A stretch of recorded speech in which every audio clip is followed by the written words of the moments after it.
Rotary mission of service above self.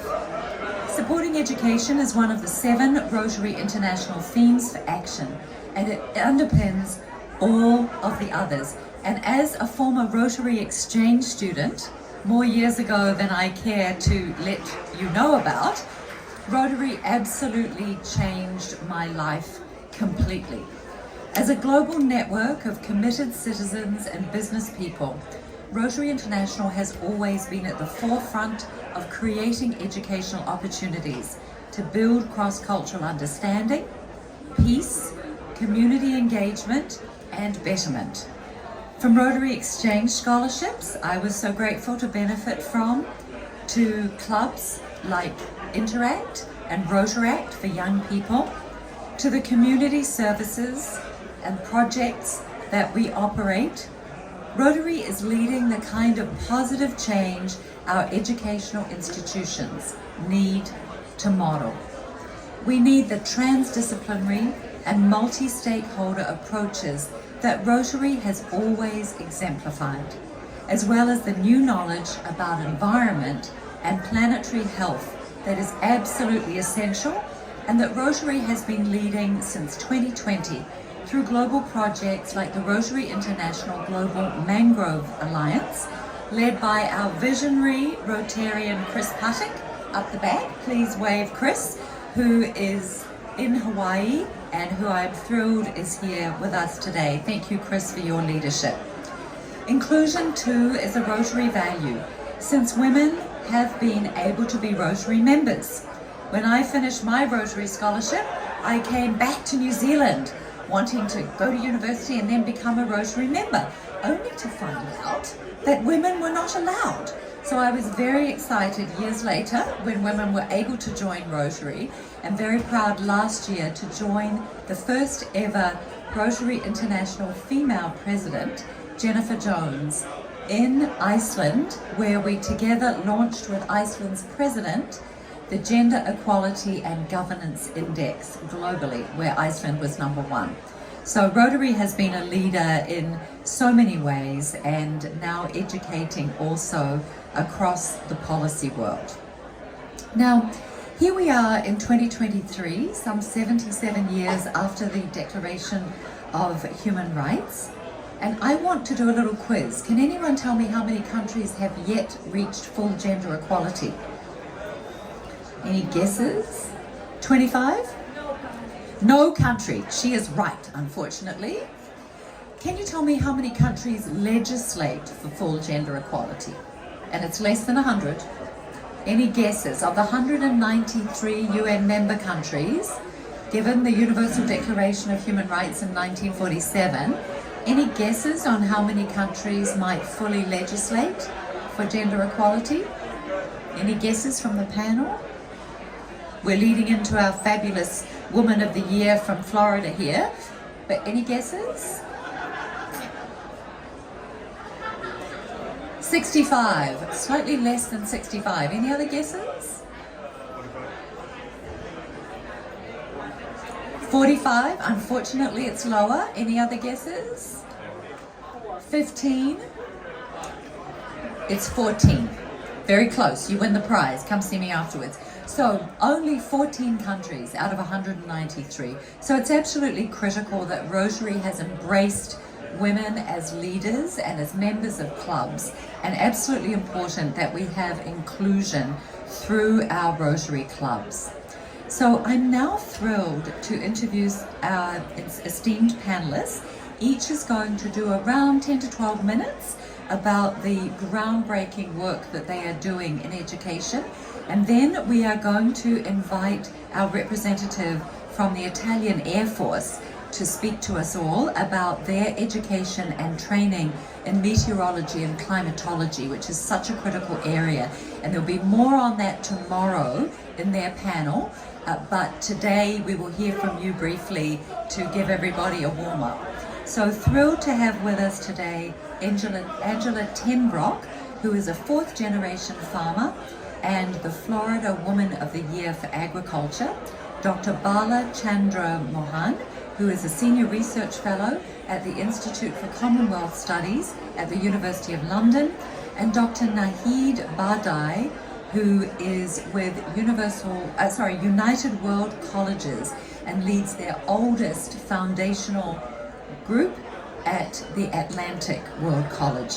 So thank you all to our brilliant panelists for being here, and I am now delighted to invite Angela Tenbrock to share her knowledge with us. Thank you for having me today. So everyone wants to talk about STEAM or STEM. I like to talk about STEAM. My fellows who are in art want to talk about that being art.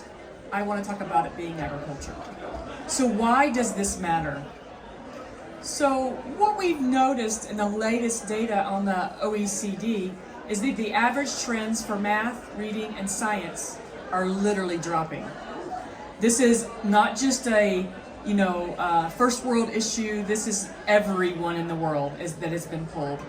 And so we see a dramatic decline in all of these areas.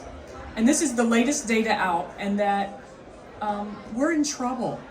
And so what has happened is that during the COVID years, what we noticed was, because people were not in person in an educational institutions, it seemed as though our whole educational opportunities shifted.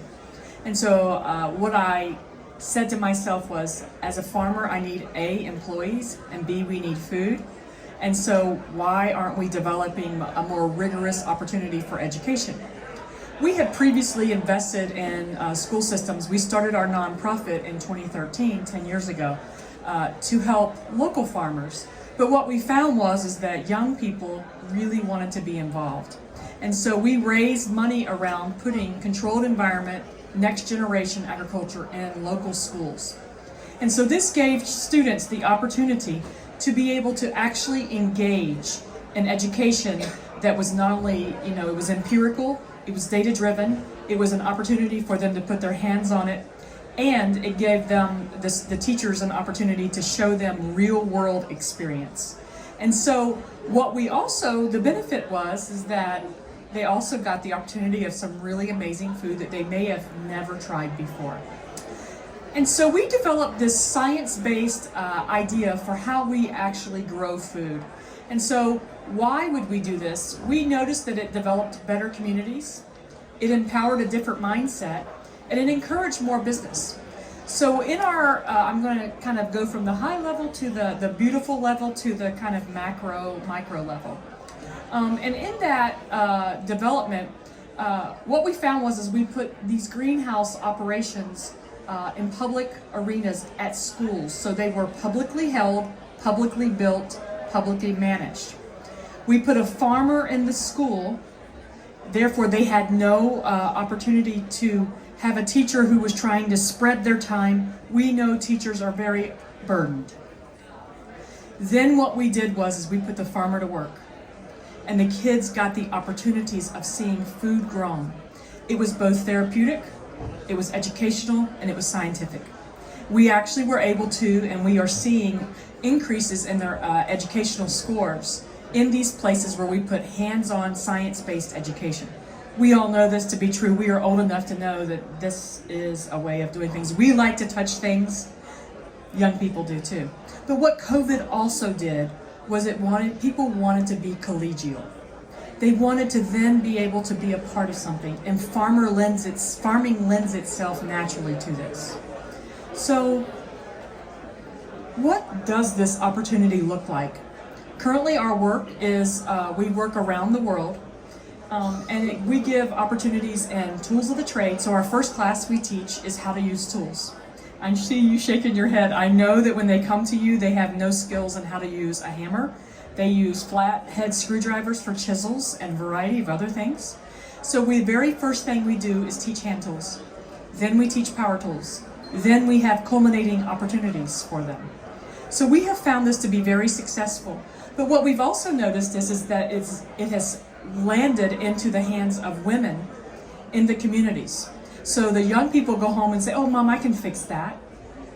And then the women come and say, "Hey," so we've had to elevate our experience from not only young people, but into the hands of local women and men who never had education. Shops classes in America have been eliminated, and I don't know that shops classes are everywhere around the world unless you go to a certain type of school.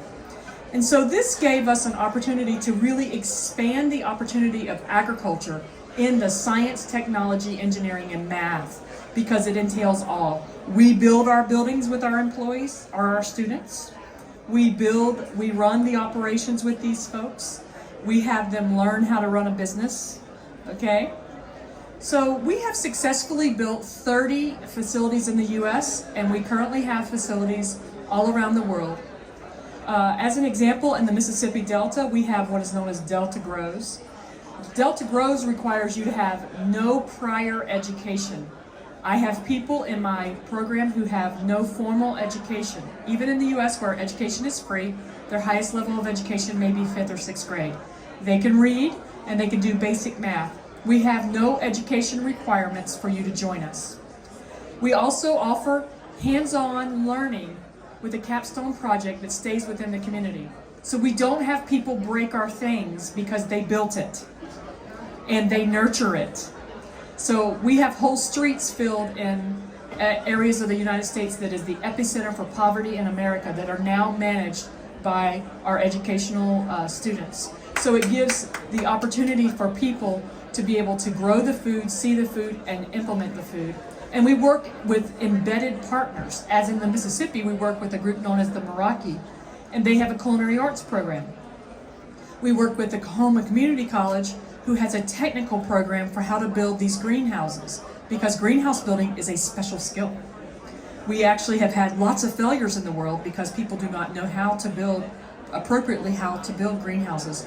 We have learned now how to build a greenhouse that will withstand 150 to 160 mile an hour winds, can take major snow loads, can overcome a variety of issues. And it's all through the training programs that we offer. So what we had to do was come from this elementary level, and now we see the implementation that is needed across the board. So the last portion of this is we need to fund work in this agricultural space that is data-driven, and the decisions are data-driven. So we teach our folks who are in our, okay, if that crop didn't yield, so we do intense charting of what's happening in each program, so that we are actually able to implement this a little further. So as we move, the Mississippi Delta project began. It took me 2 years to build the relationships, because historically there were places where people who do not look like me, people have come who look like me and stolen and taken from communities. And so therefore it requires a different way to approach the communities. And so in the Mississippi Delta, we work in Arkansas and in the Mississippi Delta, we have built these farms. This was the farm on 4/20. This was the farm on May 27th. Simply teaching irrigation techniques and control, never using chemicals, never using anything that is harmful to the earth or the people. Simply using fish waste from the community and molasses that is grown from sorghum. We have a very simple implemented way in which we are able to grow soil and people, and so you can see that the process has expanded. So we come in with this spot that's 1/3 of an acre, and we put in a diversified crop. We teach how to run that crop. We have an irrigation system that is on timed watering, and this mat is actually a specialty mat that has wicking that goes all the way across, so you do not waste water in any kind of way. So what happens is we build a trench on this end, so if water collects in that trench, it means we're using too much. So these are very simple things that it doesn't matter where you come from, you can see how to make changes. So we have a project, and it's known as the deltagrows.org, so if you wanted to watch that program, deltagrows.org. We have projects all over the United States. We start in schools, we've taken containers. This actually was a completely integrated opportunity for students who were differently abled. And so this school everyone at the school had something. And so we made this a science lab, and that whole field became covered in fruit trees, as well as the operations of fish and plants. And many times when the young people come to us, we start with coloring books because they're a little bit unclear of bugs and dirty things. And so we get them acclimated with feeling that this is kind of a fun thing. And then you can see at the very top, we actually integrate controlled environment facilities as well in the communities. We work in Bolivia. We work with an embedded group there known as the ETA projects. ETA projects, their next phase of development is in the agricultural space. They work all over Bolivia. And this facility was built we left it in July 5th, and this is in September. So we have very simple ways for how we recirculate the water, we save the water, and in fact, this group had so much food they really didn't know what to do with it all. So we had to take it outside of the community area where they would sell the food. It had to go to a larger community because they had more products than they expected. Many times you'll see in greenhouses, you're going to see that it's only one crop. We're no longer doing that. We are diversifying each crop in all of our greenhouses. We are currently beginning a project in South Sudan with the South Sudan Healthcare Organization. And they have begun putting in chicken farms. And we'll take the chicken waste, and it's all highly contained and controlled, and utilize it in the fields around. And this is where the school, that's the local school, they've actually had to expand the school. It's become so popular. And this is an example of what you see in many developing nations off of wells. And so we are taking the wicking mats that you saw from Mississippi, placing them in this area to grow products for not only people but animals. And then what happens is when the water comes to the end, it's clean. So it works through the wicking beds and the symbiotic relationship between the waste of the water, the ground that has amazing nutrients already there, and when it flows out, that's why it's green, it's because the ground is very fertile. And so we move along, and we're actually able to water the cows that graze along the streets there. So the A in STEM gives women and girls an opportunity to choose their destiny with a viable business option. It gives a community of minorities an opportunity to develop generational wealth. We do not own any of our facilities. We build them, we help them manage them for 2 to 5 years, and we back out. We do not stay embedded in the communities except for the 5 year. We stay 5 years, and then after 5 years, they're well on their way. Actually, I proudly tell you that the Mississippi community is actually well on their way, and we are expanding into other communities in the Mississippi Delta area because it has worked so well. And so people who look like the communities that they come from have trust. They have family line. And so people naturally say, hey, so-and-so, I heard you were farming. And so it allows us that opportunity. It gives an opportunity to change food insecurity within the area. So it's like a true triple bottom line, and the benefit is climate opportunities. These are climate smart commodities. So I'm Angela Timbrook, and that's all I do is farm.